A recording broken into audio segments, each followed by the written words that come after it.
اسی طرح سے امام کے قریب ہونا آپ سن چکے ہیں، خاص طور سے اس میں تنبیہ اللہ کے نبی صلی اللہ علیہ وسلم کی، اس لیے الگ سے اس کو ذکر کر رہا ہوں۔ اللہ کے رسول صلی اللہ علیہ وسلم نے امام سے قریب ہونے کا حکم دیا ہے۔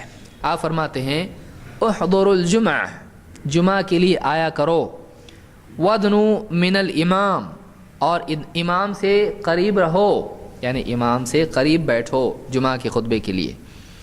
فإن الرجل لا يزال يتباعد حتى يؤخر في الجنة وإن دخلها، آپ نے فرمایا آدمی پیچھے پیچھے پیچھے ہی رہتا ہے یہاں تک کہ وہ جنت میں جانے میں بھی پیچھے ہو جاتا ہے، چاہے جنت میں جائے۔ بھئی جلدی جانا ہے کہ دیر سے جانا ہے؟ کہیں بھی آدمی بس میں جانا ہو یا کسی کمرے میں جانا ہو یا کہیں بھی جانا ہو، آدمی کیا کرتا ہے؟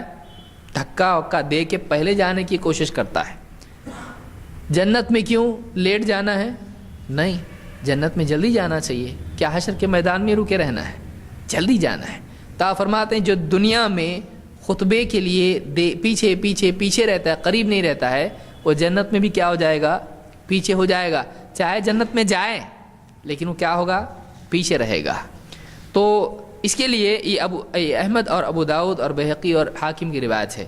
اس سے معلوم یہ ہوتا ہے کہ جمعہ میں آدمی کو چاہیے کہ وہ آگے کی طرف رہے اور جلدی آئے، یہ دونوں چیزیں آتی ہیں۔ ظاہر بات ہے جلدی آئے گا تو کہاں جگہ ملے گی؟